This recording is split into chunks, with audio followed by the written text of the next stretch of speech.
All right, so good evening all. Welcome to another program in the BROSIS Sports Talk. Let me first thank those who are actually joining us and watching us live and direct. My name is John Campbell.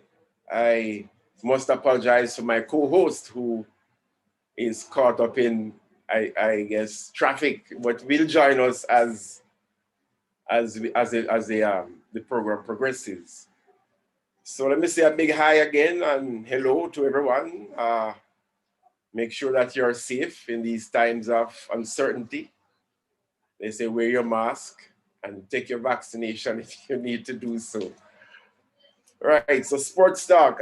In the world of sport here in Jamaica, there's still a lot of talk about what should happen for the resumption of sport here on the island.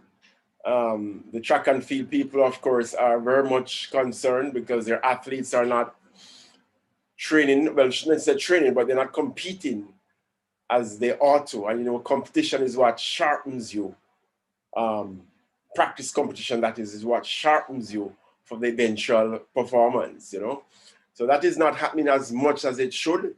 So the big coaches and the top athletes, everybody is concerned. As you well know, boys and girls athletics championships should be just around the corner. And of course, that is also a very important event on the athletic calendar of the country. By all indications, it should still be held, but with the uncertainty of this pandemic, anything can happen, But let us keep our fingers crossed. Speaking of track and field, I have to again, as they say, big up Hakeem Corey, formerly of BROSIS High School. That athlete.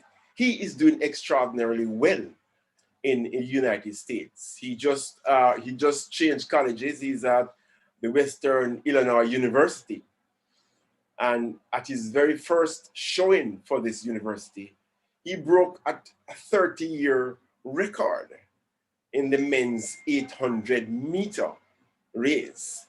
That's Hakeem Corey. I don't know if you all know him, but he actually, when he was here, when he performed at Boys Champs a couple of years ago, he was also the champion then. He actually did well. So it seems as if Corey is going to be a force to be reckoned with.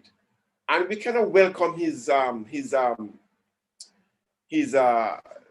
prowess in this event, because Jamaica, we have not been doing well, or as well, should I say, in the middle distance type races. In the sprints, we are, as you know, this is the sprint fraction here in Jamaica. We are the sprinters, 100 meters, 200 meters, both on the male and female side of things.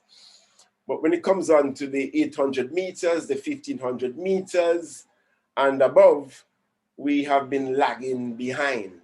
Well, in fact, from the 400 meters, 800 meters, 1500 meters, we have been lagging behind. So Hakeem Corey, formerly of BROSIS High School, he seems to want to change things a little bit by a very profound performance for his university, Western Illinois University, where he, as I said before, he broke a 30-year record in the 800 meter. He ran a time of 1 minute 49 seconds to become champion in that race. So we say more power to you, Mr. Corey, and just remember that, to tell him about BROSIS as you go along. And then, of course, tennis. I have to touch a little bit on the tennis thing. Serena Williams, recently she was beaten by Naomi Osaka in the Australian Open Grand Slam, I gather she cried at the end of all of that. And I wonder why she cried, you know, but she cried at the end of that semi-final against Osaka. But Serena has played some 77 Grand Slam tournaments. And that is, I think that is remarkable, right? And I think she has done exceedingly well in her sport. She's a top player. She has been the top female player for some time. But here comes a young, bustling, enthusiastic, full of energy, young professional, Naomi Osaka. And she has been, I was about to say a thorn in the sides, but no, she has been a great competitor to Serena. And she just beat her recently. Now, here's my take on this. It seems to me that, especially with the elite athletes, that they will perform well over a period of time. But then there comes a time when they somehow don't play as robust as they should. They don't play with the guts and the drive that they should. And I don't think it has anything to do with training, because they still train hard. So it leads me to believe that what is happening to those athletes when they start to descend is it's more psychological. And yeah, you know, can always talk about age and they're getting older and so on. But I don't think that's it. I think it's more the psychological preparedness and the psychological readiness that they would have lost some ground. I remember she just came from, she just had a baby recently. Well, it must be a year or two, no, I'm not too sure, but she just had a baby recently. And once you've had a baby, the issue of, you know, being a mother and all that time, I think it zaps some of your competitiveness, you know, your drive as an athlete, because you're now being asked to assume a different role as a human being. So your focus now is not entirely on your sport and giving your sport your all. Mind you, you have been at the top of your sport for lengthy periods. You have been there, done that, you know. And now you have a family, now you have a baby. And I think that is what kind of grinds away some of the grit that the elite athlete needs to preserve in order to stay on top of the game, literally. And then you have Naomi Osaka. She has everything to play for. She has, as you put it, nothing to lose. She has everything to play for. She has the drive, the motivation, the grit, and she trains, you know. So I think that is what is happening to Serena in terms of her, you know, losing to these athletes, to these other athletes at the top of their game. But nonetheless, I want to say hats off to Serena. You have done remarkably well. I mean, hello, you have done remarkably well. It's yet to see whether or not you will be able to, as they say, bounce back and retake your place of pride, you know, in the world of tennis. And having said that, I have to reflect a little bit on Usain Bolt again, who many felt that he could have gone on to great things, even though he did it all. He's the fastest man in the world. He has all the records and so on. And I think this is actually why Usain Bolt retired at the age he did, because again, the motivation to go out there and train hard and to grind again and to, you know, to do all of that. Sometimes you lose it, especially when you have, as it were, nothing else to prove. I'm the fastest, I have the best times, I've all the gold medals. what more is there for me? You know, so just the idea to motivate yourself again, to train that hard is not the easiest thing. And I think, and rightly so, I think that's perhaps why he made his well, early exit from professional sport. But so it is. We look forward to great things from Serena if she can bounce back. And of course, we have to talk about West Indies cricket. um, no, I'll start by saying cricket, insofar as its relationship to the West Indian people, is more than just a sport, you know. It's far more than just a sport. If you check the historical relevance of cricket, you must agree that cricket for us has become almost a symbol of our rise from, right from a level of prescribed mediocrity to a point where we can measure up, and not just measure up, but surpass the level that and I want to use the word, the colonizers had set for us. And they were the ones who introduced the sport to the West Indies. And we took what they introduced to us and made it better, and actually were beating them at their own sport. That to me was, to all of us as West Indians, was amazing. And if you recall that when that match in England, when the West Indies went to England and beat England on England turf, not only was that a wealth of joy for the West Indian players themselves, but for the migrants, the persons, the people who, our ancestors, our grandmothers and so on, who went to England in the early years. Those persons who took the job that nobody else wanted to take, and those persons who lived as second-class citizens for the most part in England.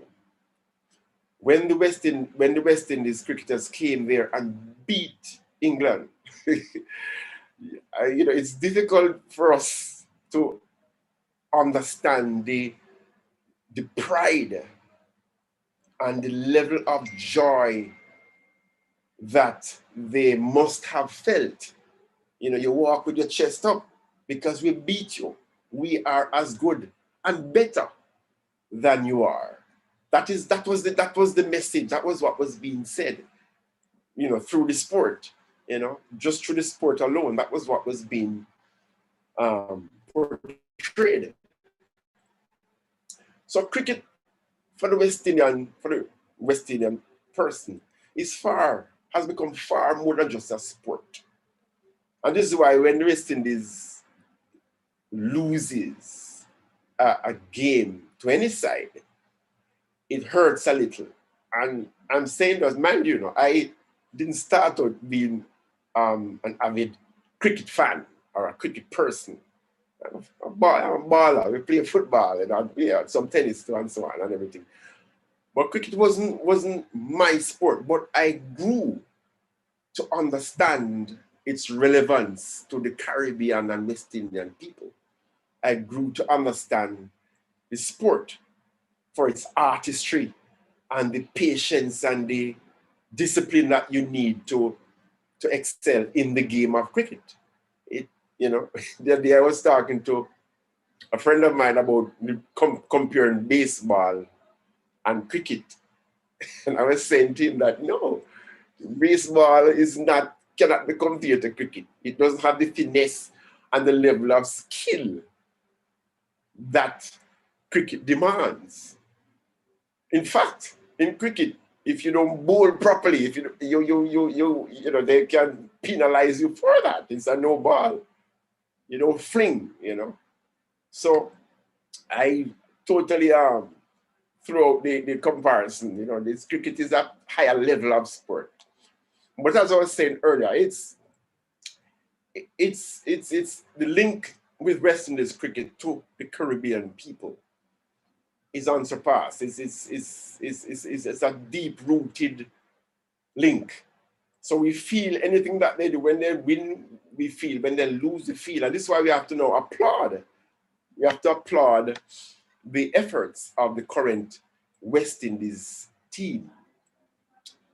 We have to applaud their effort, the recent effort in beating Bangladesh. You know.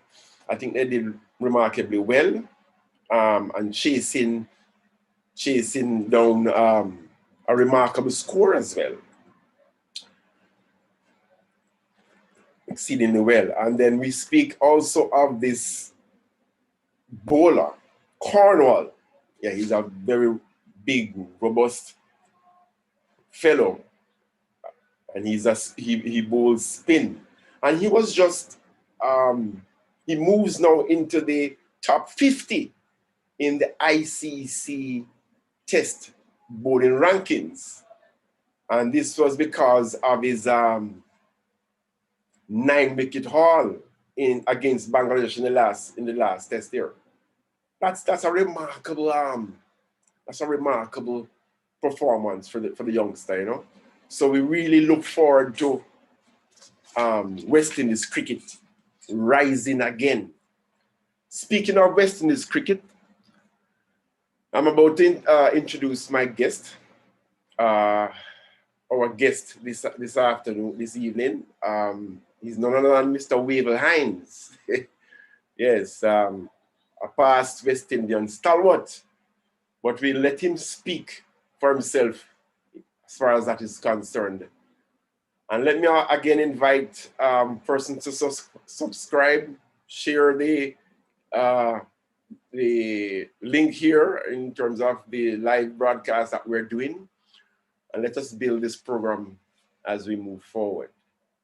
I'm going to now invite Mr. Heinz to come and join us. I don't see my co-host yet, but I'll invite Mr. Heinz to come forward.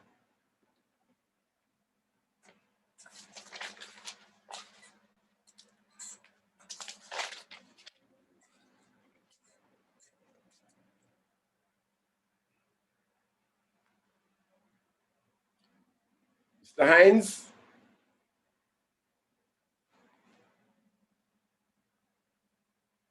Just waiting on Wavell Heinz to come in.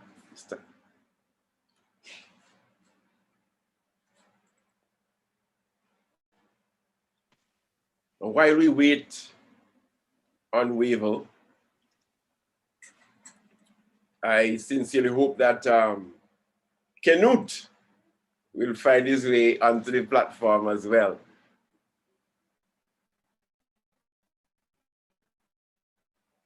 Mr. Heinz, are you there? Mr. Heinz? Hey, John, this is your technical director. He is not joined to the voice portion. Oh, he is not? Okay. Give us 1 second.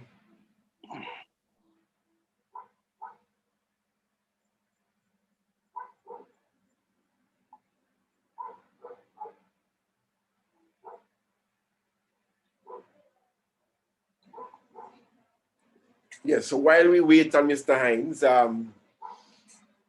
as you may have known, he is a former West Indies player. He played all formats of the game. And a remarkable thing about him is that he is a left-handed batsman, but he bowls a right-arm medium pacer, quite ambidextrous, isn't he? Amazing.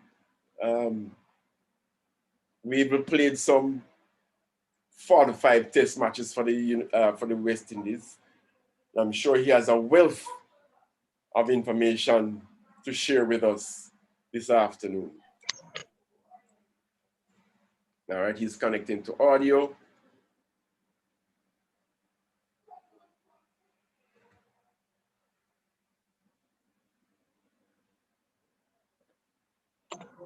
Good evening.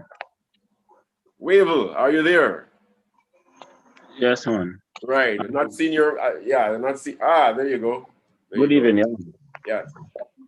Right. So, welcome, Mr. Heinz, Wavel Heinz. You're on the BROSIS Sports Talk, and this, as I was have explained earlier, it's a program put together by the Rossi's old students. We'll call the brothers and sisters of Rossi High School. Right. You're being viewed by several persons across the globe, from Canada to United States, England, and right here in Jamaica. Yes, Before man. you Good came evening. on, Wavel, I was just kind of giving them a briefing as to your history.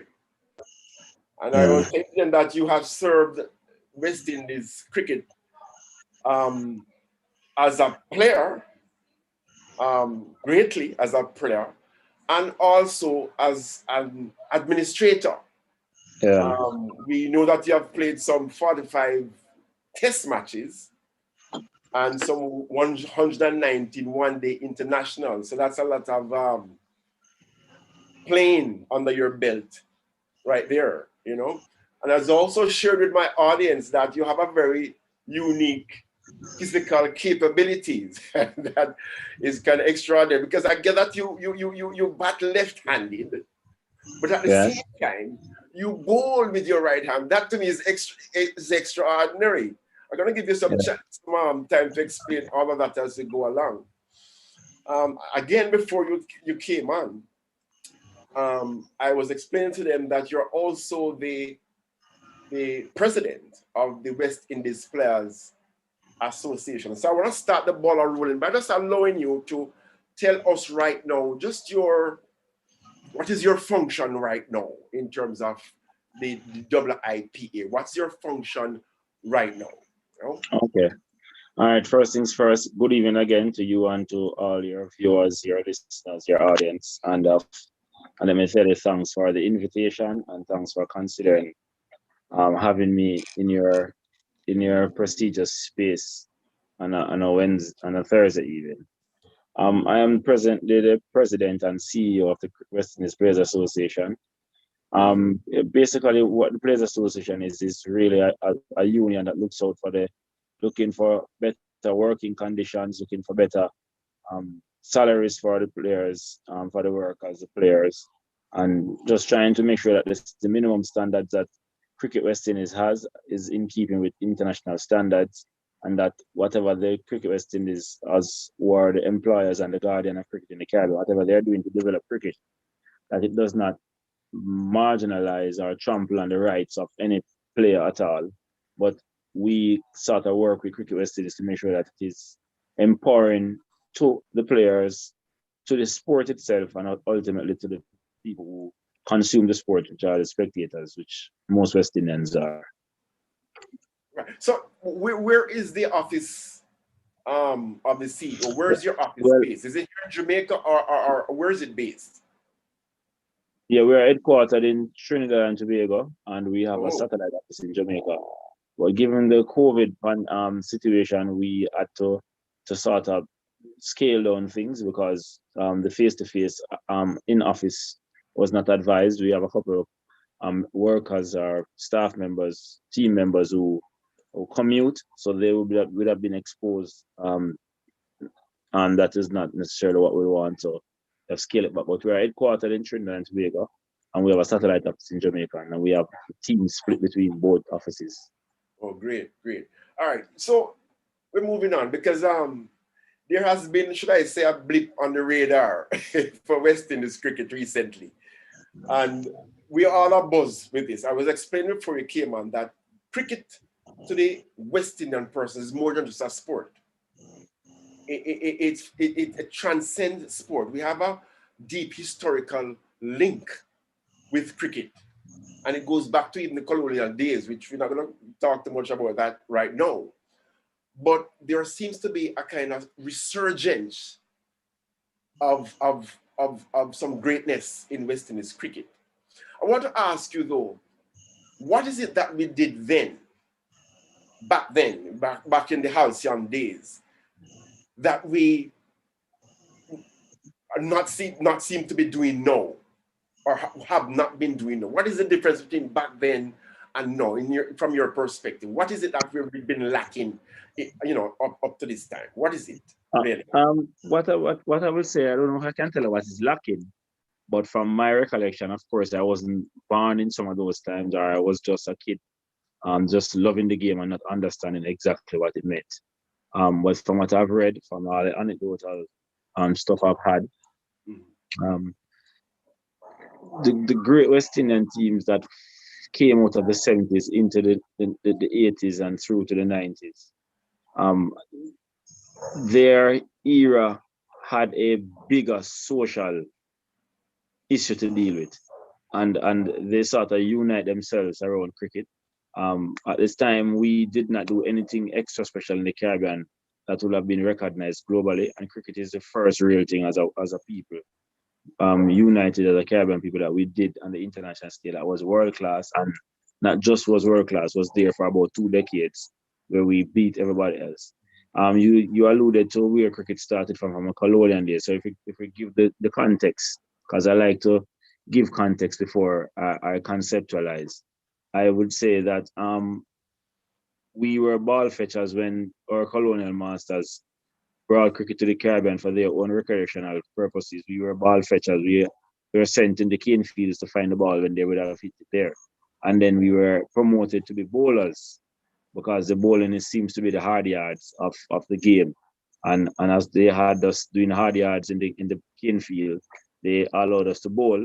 And that was the first instance where West Indians get a chance to get one up on the slave master. So we would have brutalized them with the ball, bodyline bowling. There's that phrase I call bodyline bowling. So we bowl at their bodies and not necessarily to get their wickets. And then when they thought that we were being too aggressive and we were being too abusive while bowling, because of course, our people are strong and powerful, then they said, all right, they gave us a chance to bat, because they believed that because we weren't knowledgeable of the game, then they would have been able to return the favor when they bowled at us. And then we start to smash the ball away, because we were protective of ourselves and we are natural athletes as real Africans, Pan-Africans. So that is the background, and then that transcend into the communities, the household, the communities, where when they started to make cricket teams and we were good enough, we were put in a room as amateurs and not necessarily a part of the gentleman's team where the colonial master will sit. And the cricket is a real thing, that the first thing that we used to actually break the social barrier in the Caribbean, right, and transcend. So that in itself, if I fast forward from when that was happening in the 19th century and fast forward to when in 1950 when we won our first test match at Lords, right, when we went home to the colonial master's home and beat him on his home at the home of cricket at Lords. That is our first real great step, apart from playing our first test match. Our first real great step is winning there. I think for Sir Frank Curler was the captain. And so Sir Garfield Sobers would have taken over into Clive Lyde, into Richards. So they had the social, so we kept using cricket at different stages to break down social barriers and to put our hand up and to say, we are somebody. And that resonated with the Caribbean people at home and persons who are in the diaspora, most are in England, because in those days, the Windrush era and the persons would have left good. So that is what we use. So the motivation that a Clive Lyde and a Viv Richards and their teams would have had to go on the battlefield is a different social standing now, because the things we are enjoying now as regular West Indians, internet and 3 networks of telephone company and all the rest of it. 30 years ago, that was not in the Caribbean. So we can say that some of the battles on the cricket field have enabled us to have this. So the guys have a different sort of focus. So the motivation to get them to play cricket is different. People are far more educated now. People have more options in terms of they are more available. They have more information. We're in the age of the digital age and information age. So guys have access to different information. This pandemic has forced us to be working from home, going to school from home, but persons have online courses before this. So people could have actually the personal development and empowerment. So if you're going to play cricket, you're exactly going to see that there's that direct track and future for you. So it's not like before where everybody wants to play because it's a way to get out of poverty. It's a way to to break down poverty is a way to empower yourself and empower your family. And they would have used it as a way to show the colonial masters that, yeah, apart from the fact that we used to sell banana to Europe, cricket was the next. It was the thing that stood up, and we were recognized and respected for it, and we still are. A lot of the persons that are playing cricket now is still standing on the shoulders of those great men in the past, which we have to say thank you for. So I think the motivation ultimately is different. I think not that they don't respect and understand the legacy, it's just that you start the conversation a lot of times with the young players who are playing now, and we don't give them context. And it is very difficult in anything at all, any sphere of life, to compare eras is always different, because the fundamentals and the premise are not always the same. While you may be thinking about the similar discipline in cricket, but where cricket came from in the 70s and where cricket is coming from now are rooted in different soil. So the context as to how you treat it and how you serve it, and you'll believe that probably because they did the hard yards, the Clive Lies and the Pivotrals and their team, that these guys will be happy to have that kind of legacy to protect and thing. Yeah, they may enjoy the legacy, they may be happy, but they also have different motivations and different things. Cricket is no longer, I should say, West Indies is no longer a monopoly employer as it used to be. Now we have T20 competitions that the CPL is playing, people go to IPL. So somebody can be a professional cricketer in the Caribbean and don't necessarily play for the West Indies. So what I hear you saying, there is that the motivation that the past stalwarts had, that level of motivation has waned over years. What was a driving force behind their behavior is no longer there right now. The players, the focus is a little different. But I want to say to you though that something else has led to a kind of stagnation.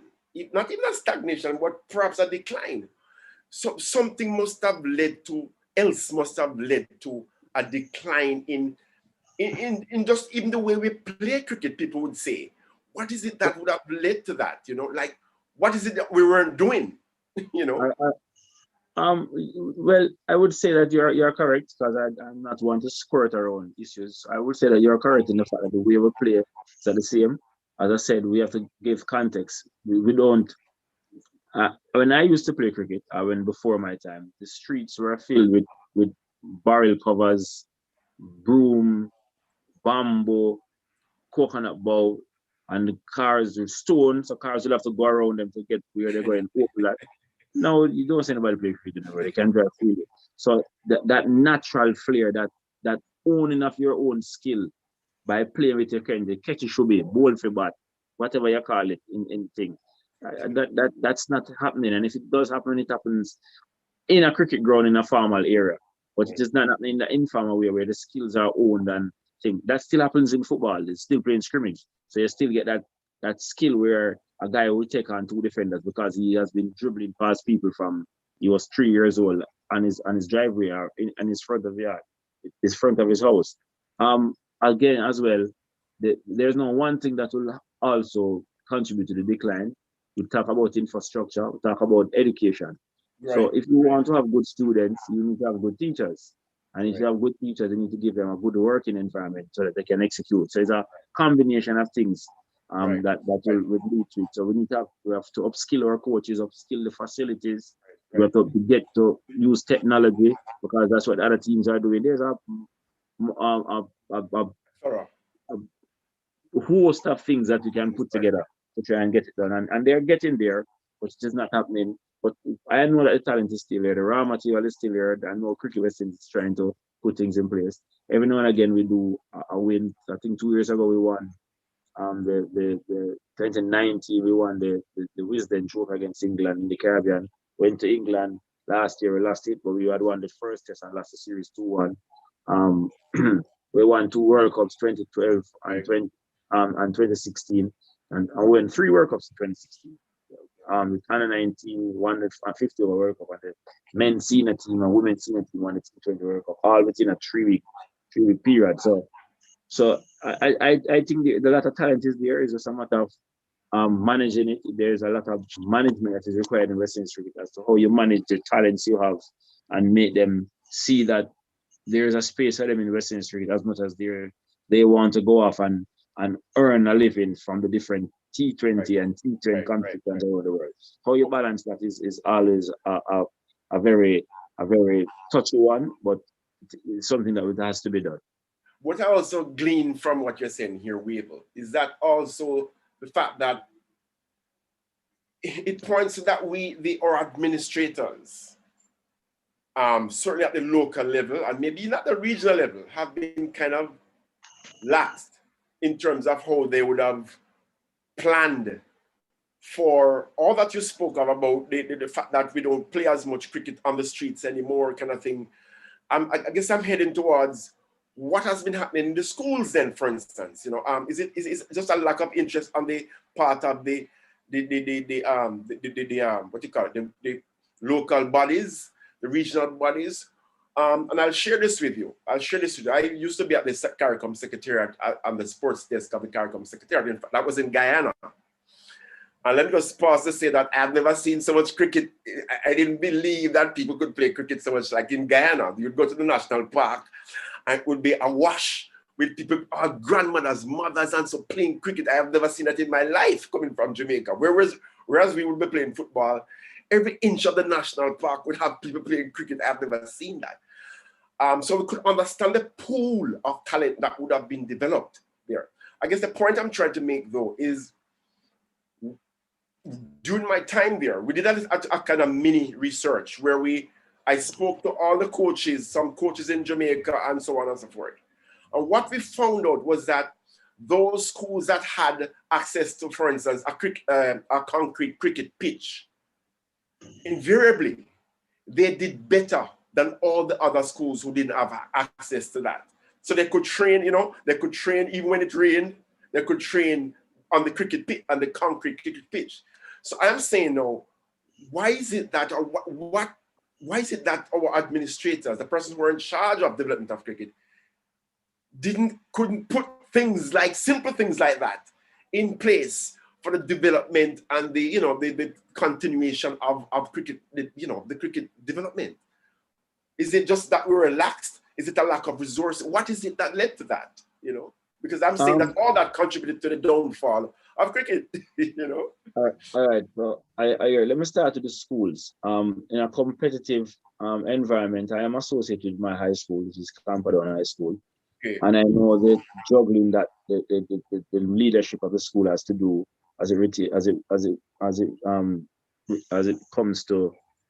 pertains to extracurricular activity, which involves sports, but not sports alone. So you have quiz team, you have math club, you have jumping, dancing, you have drama club.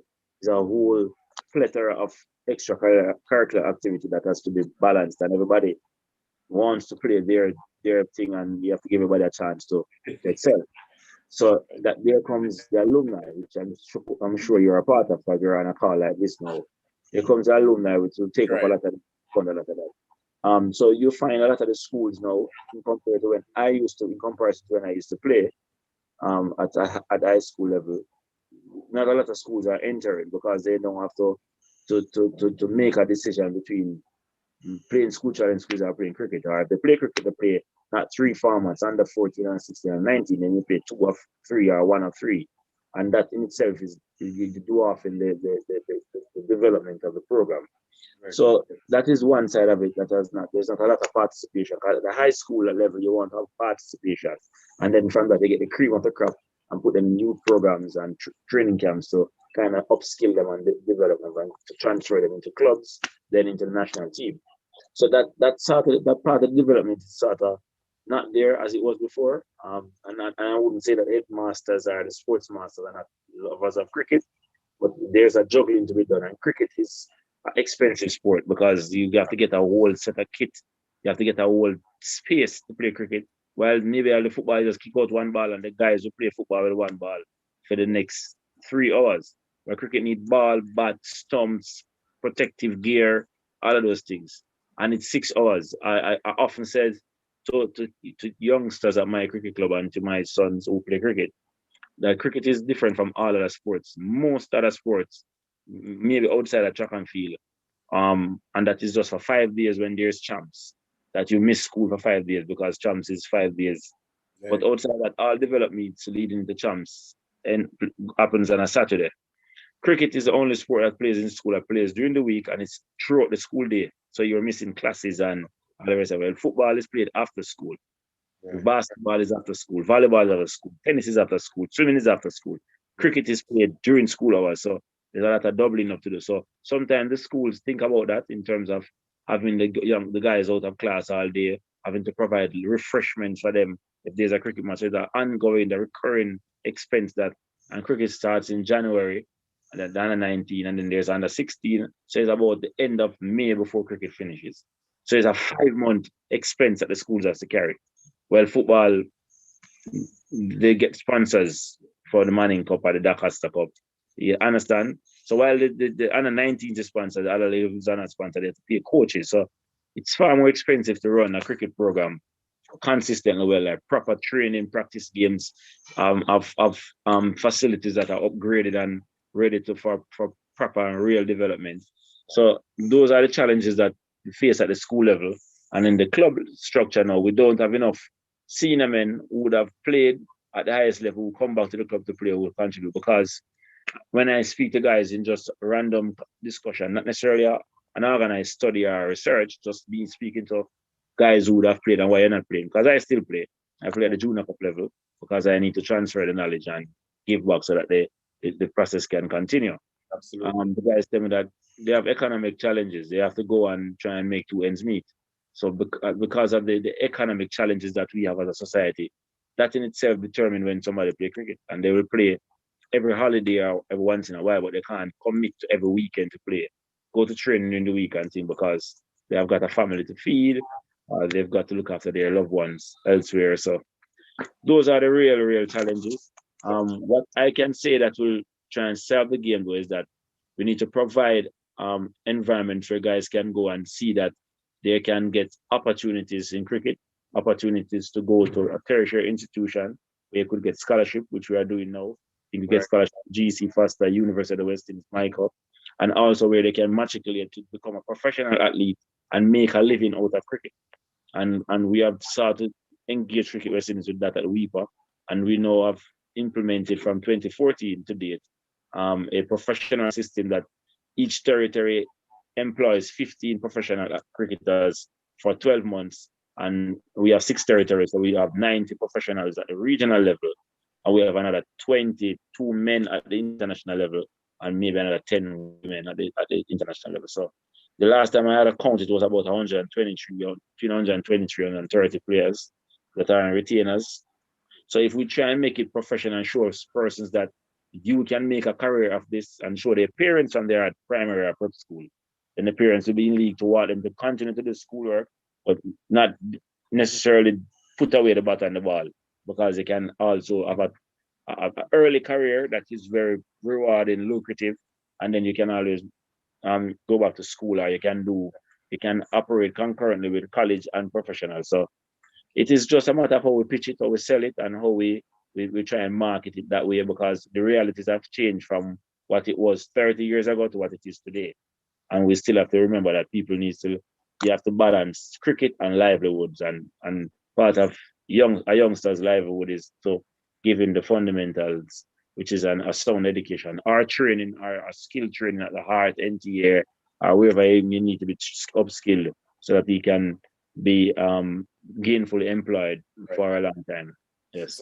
So what I hear you saying basically is, in a nutshell, is an issue of priority, an issue of the distribution of resources, and I like what you just mentioned about trying to sensitize the parents and the public on a whole on the reality that sport can be a chosen profession, in the case of cricket. And I think we have covered a lot of ground in that regard, where people are professional sports persons. Back in the days, you know, you choose sport, you know, sure, boy, good for nothing, you know. Right.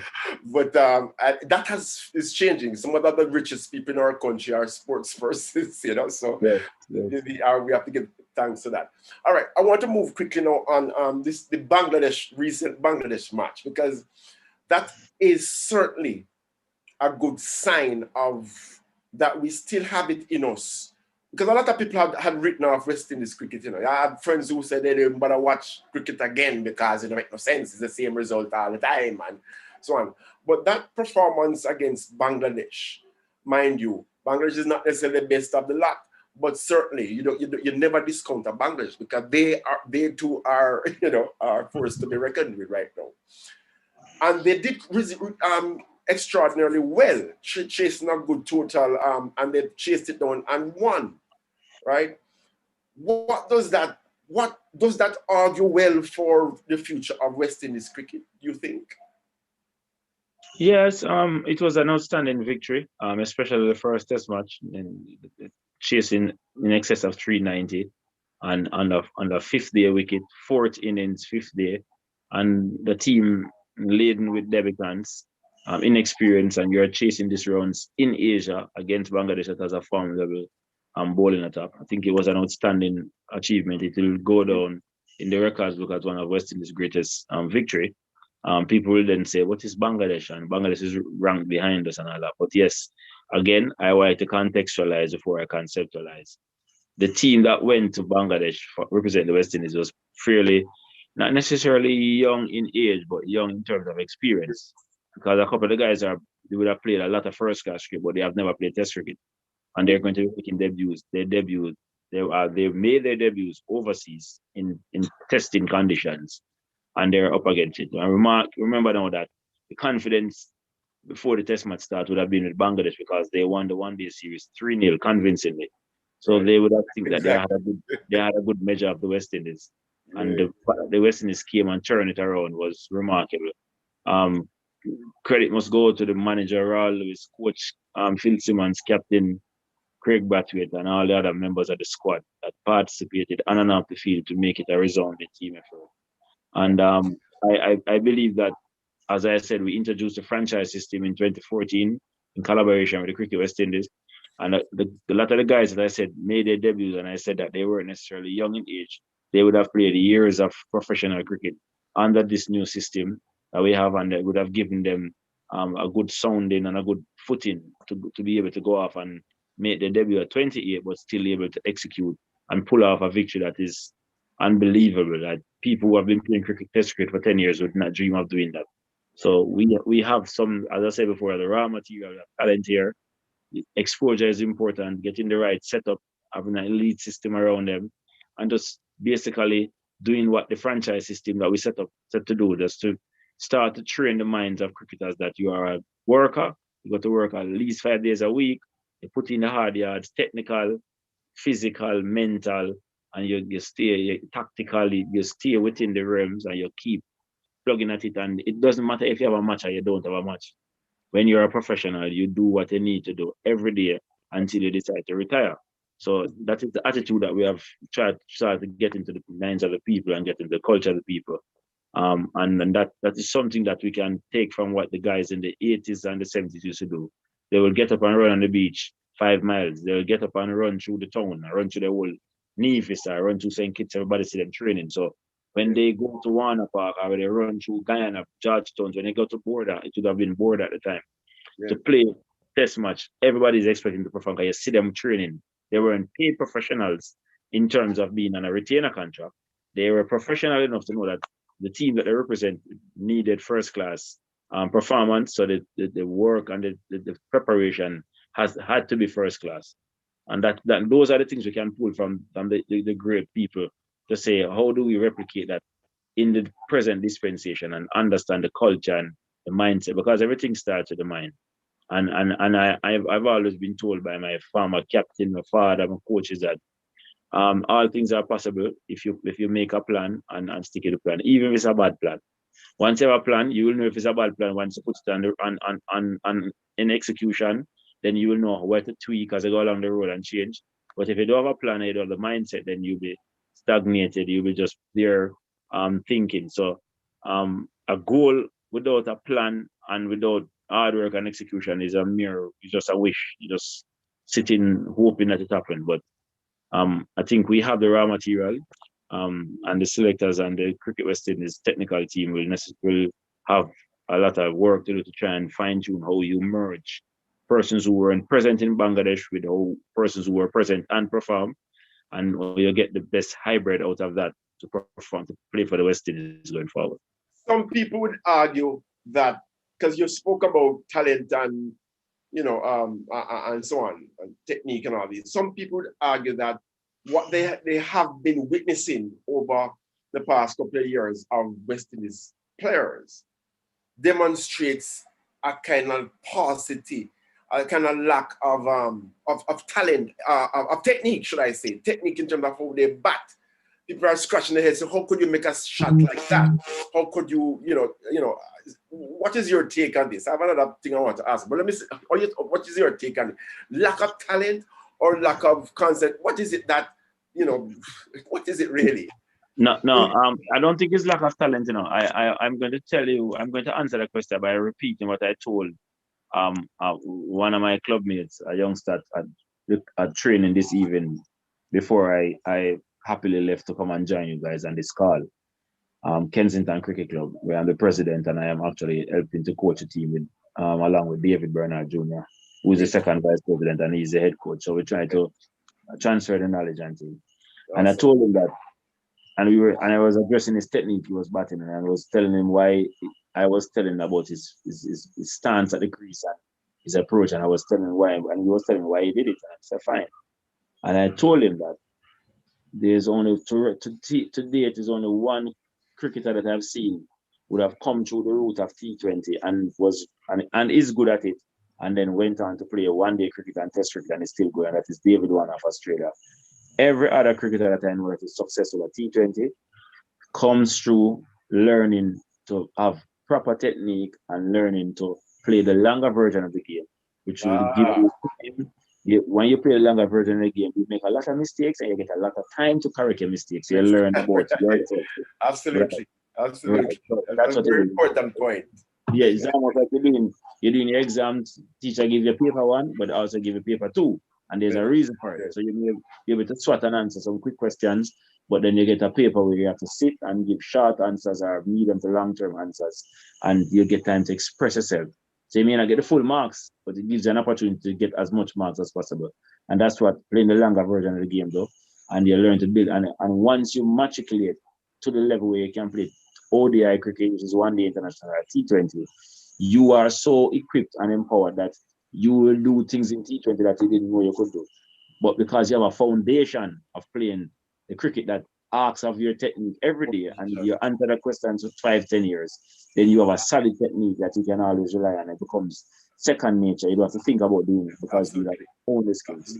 So that's how I answered him, and I told him, and I'm saying that if you do it this way, don't believe me. Ask Chris Gale, A.B. de Villiers of South Africa, Sangakkara, Mr. Smith of Australia, Stephen Smith, Joe Root of England. Just ask all of the top players, Virat Kohli, Rohit Sharma of India. Just ask those players how they go about it. Check their first class record, their record in the longer version first before you check the T20 record and see what kind of numbers they have. And then that's it, or you segue from one version to the next. We need a foundation first. I tell them that T20 is what they call like baseball and steroids. They call it pajama cricket. And T20 at the top. But I tell them that nobody builds a house and put on the roof first. You are the big foundation first. So I like that description. Yeah. I like that description. But so in fact, let me just read it. Somebody actually listening is asking a question here. Well, not a question, making a statement. They're saying that the current crop of West Indian players, the ones who won Bangladesh a few days ago, they're saying that side should be kept, and that they shouldn't bother to bring back the older players who are the older players. I won't call their names. I don't want to put you on the spot, but they're saying that we should forget about the older players and concentrate on these younger players and build them. What is your take on that? I mean, really? What's your take on that? Somebody just asked a question. What I would say, if we're going to be objective about it, is that the players who didn't go to Bangladesh, and before we had New Zealand, and before New Zealand it was England, because we would have negotiated all of the terms and conditions of these tours, especially with COVID, and we had to make sure that it was biosecured, and we had to get an expert, a consultant, a medical consultant to guide us too, because we are no expert in the medical field. What one of the conditions that we had discussed cricket West Indies and what was agreed is that because it's a pandemic, it's first time for most persons. Maybe if we have persons who are above 100 years old, they would probably have experienced the one that they said was 100 years ago. That most persons alive in the world now would have gone. This is the first time. So if persons in consultation with their spouse or their families decide that they won't go, we had agreed that it will not be held against them. And that was declared before the plane left the shores of the Caribbean. Okay. We also would have to accept that we didn't tell the players who were going to Bangladesh that once you go to Bangladesh and think we're going to keep you and we won't include anybody else, because we didn't know what the result would be when they would have gone.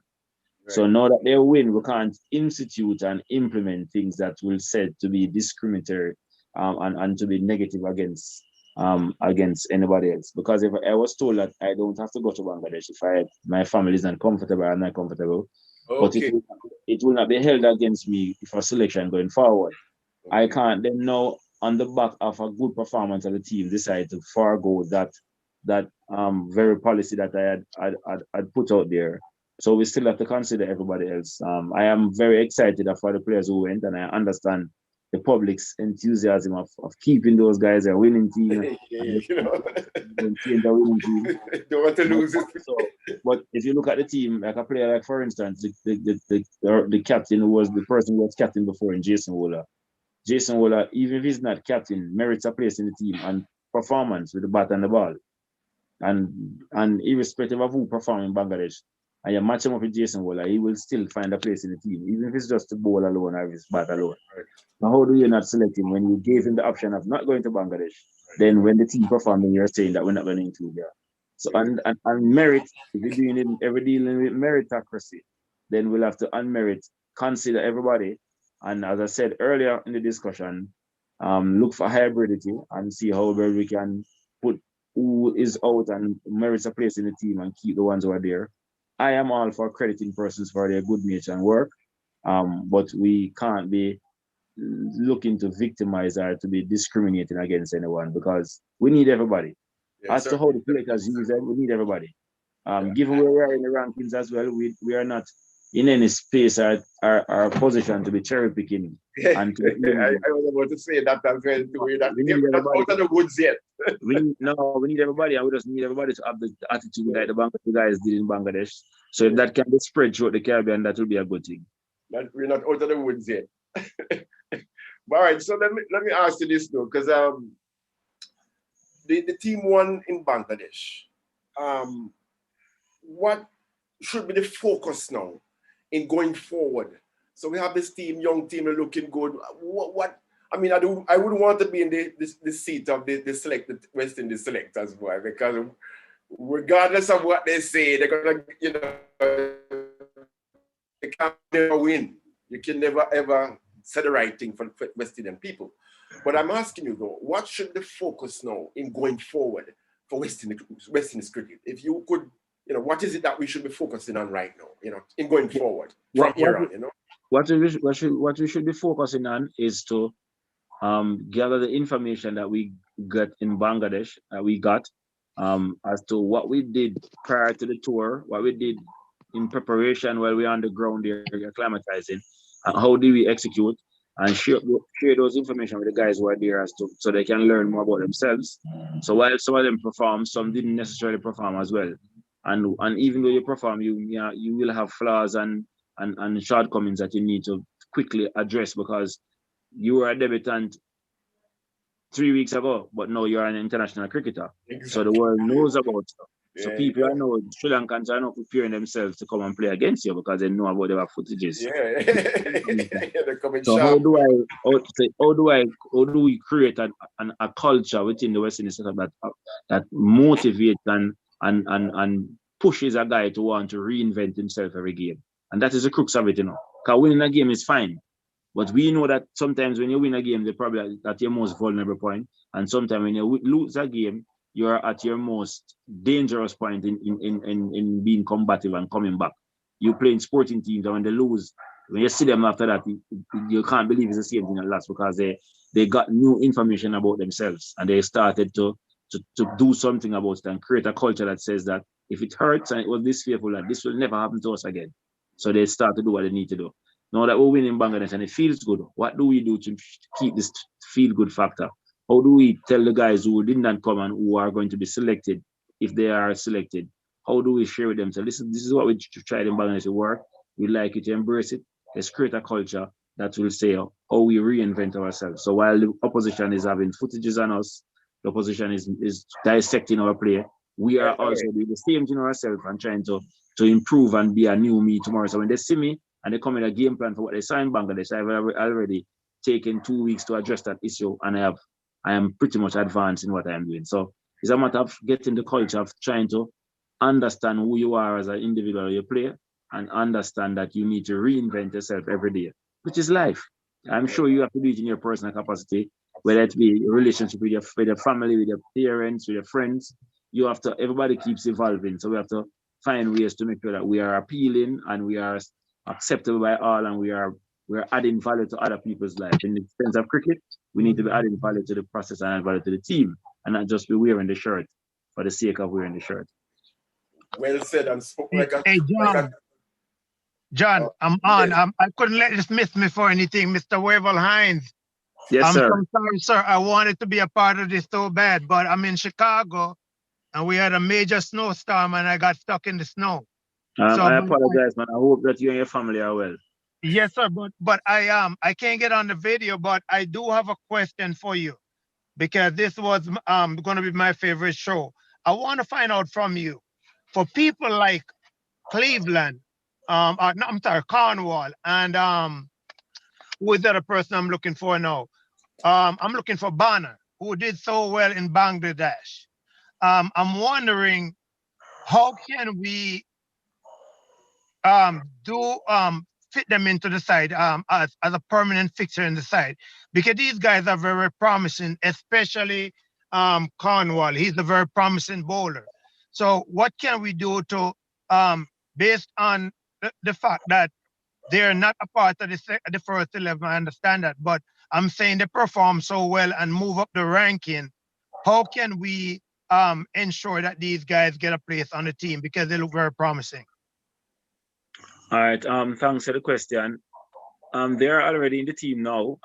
You're probably asking how can we keep them in the setup, because no 111 can do it for the West Indies. You need a cadre of players. You need a battery of fast bowlers. You need a quartet of spinners to spin a web for you at different occasions at different times. So I'm sure they have put their hands up through their performances, and their attitudes and training towards the games would have given the selection panel and the coaching staff additional information, as I said before you came on, about trying to reinvent yourself every day, holding yourself to higher standards, whether it be fitness standards, whether it be technical standards, whether it be attitudinal standards, whatever they may be, that the ones that will allow you to get in a space where it's second nature, where your diet is so important to your fitness that you won't go out and as we said, pig out and go and have a burger when you know you must have a salad. So those are the decision making and taking ownership of your own game. Because the West Indies could have the best coaching staff and the best selection panel. If at the professional level people don't own their own, take ownership of their actions and be responsible for what they do, then there's no team in the world where they have compliance officers monitoring people everywhere they go. So it's down to the individuals. The performances, I am sure, I'm not worried that will take care of what the selectors do. I am more concerned about the members' attitude and their culture and how they see themselves, being a part of the setup, and what they think they need to sacrifice and do to keep reinventing themselves, because they overcame the challenges in Bangladesh, and that is good. We are going to be playing in the Caribbean soon against Sri Lanka. That's a new challenge. a challenge with persons who now have more information about you because you're on TV for the better part of 9 days in a test match playing. So they would have had those footages. And then when you move on, and the more you play, the more others see you. That was Jamaican saying the higher the monkey go, the more exposed. Right. So those are the things that we need to make sure that we're on about and things. So I'm sure I'm pretty comfortable that their performances will keep them in the team. So I will tell you, don't worry too much about them being there. It's just a matter of what they will do to stay there. And performance should be the thing that keeps you in the team. And I'm all for players getting a run and getting an opportunity to express themselves, especially the young ones. So I'm hoping that their attitude and their performance will motivate the selection panel to want to give them a run so that they can get a chance to really showcase their talent over a period of time. Well, I'm sure the West Indies, West Indian people will certainly support that. You know, give them a run again, boy. Give them a run again. Ken, you have any more questions? Because I have one more question before we sign off. Ask me. Some of the big names have already been saying that these guys have to be on the team, and we understand that too. My other question is, the selectors seem to be having a little bit of problem selecting a first 11. How difficult is it going to be now for them to select a first 11, considering the performance of the guys in Bangladesh? It will be difficult, and it is a good position to be in, because it could be difficult that they can't find anybody to play. Now it's going to be difficult with persons who are so out and out first choice are now looking at other guys who would have replaced them because they didn't offer to go and those guys perform. So it's a good place for the selectors to be in. You have a good problem where you have 4 persons for one spot. That is very good.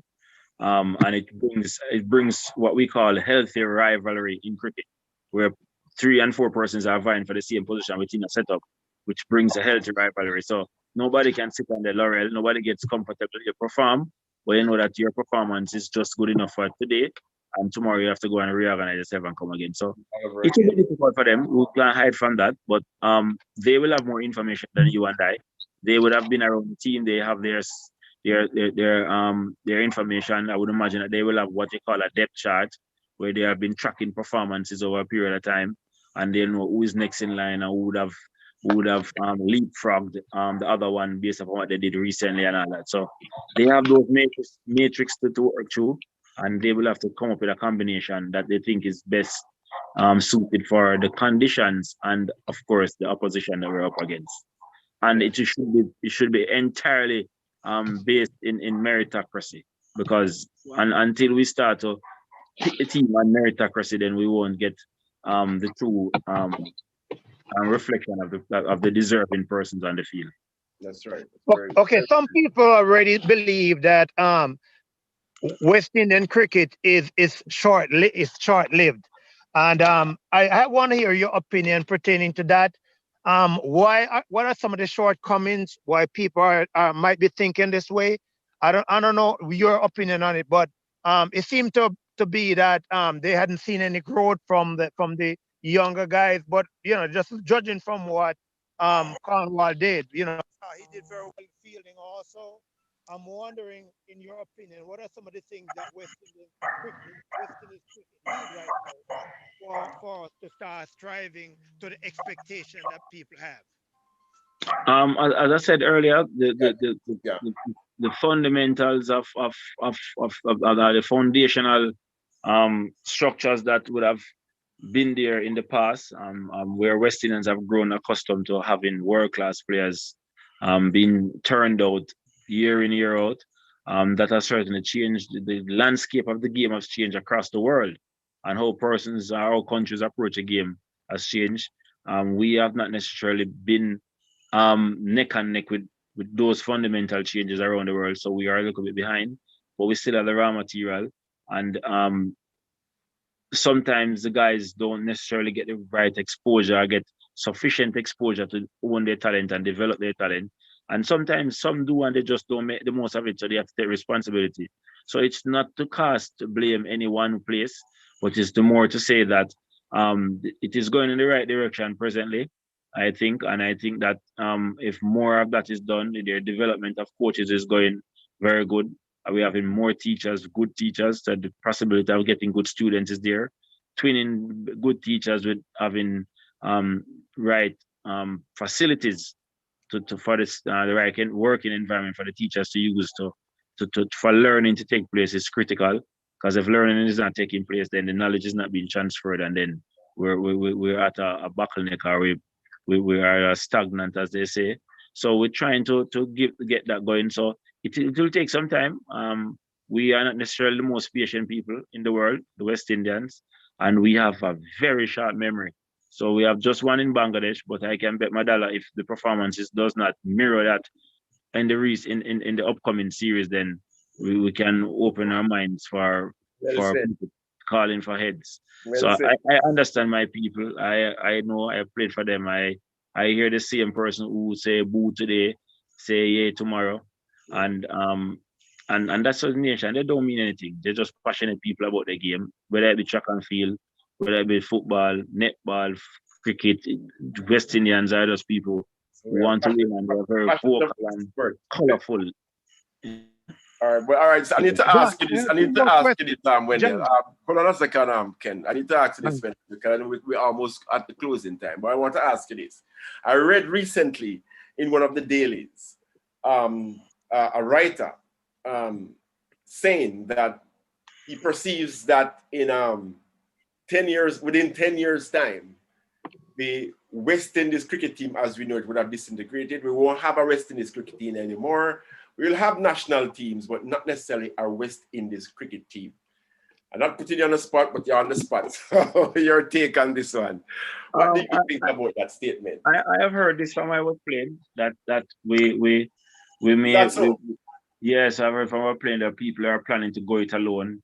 We're countries. Yeah, and the topic comes up from time to time, depending on where some territories are in terms of their development of players. If they have a cadre of players that are fit to play international cricket for the West Indies, they have in excess of 5, 6, 7, 8, 9 players.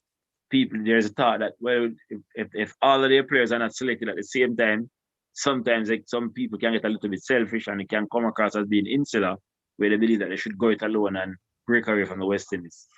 I have heard it. I have made my test debut in 2000, my one-day debut in 99. So that would have been 21 years ago. And we're still going as a West Indies team celebrating a victory in Bangladesh. So I am not worried about it. I believe that if we continue to put in the good work in schools and in clubs, and the territorial teams, then the fabric of West Indies will stay intact. And we are so much better together. We have a lot of great things going for us in terms of the diversity of Cornwall, with the stature that he has and what he bowls, complements what Nkrumah Bana does, batting for 5 hours. So we can't get all of that in one space. So I think the legacy and history of West Indies cricket is so great that alone will convince the leaders of each country and the cricketing administrators to want to keep it going. Wavell, I want to thank you so much. Our guest has been Mr. Wavell Heinz, former West Indies player, currently the president of the West Indies Players Association, the man who bats left and bowls right, a fascinating piece of dexterity. Wavell, I want to thank you so much, sir, for taking your time to be with us on this BROSIS platform. We'll certainly, maybe later on, we'll call you back again to speak on a different topic. I certainly enjoyed every moment of it. And I'm sure our listeners would have enjoyed and learned a lot from what you have shared with us this afternoon. Thank you so much. Enjoy the rest of your evening. We'll talk again as time goes, and best wishes to you and your family, sir. Yes, man. Thanks much to you and the entire BROSIS family. Thanks for the questions that we're feeling. I feel good. That's why I don't believe West Indies will die, because people are still inquiring about it. People still get upset about it. That means they care. So it long live West Indies cricket and long live the Russians. I had reasons to be on the other side of Hanover in the recent past. Okay. Indeed. I am they say me that I'm an honorarian. So big up the Indeed. Thank you. Yes, man. All the best, man. Take care. Take care, bye.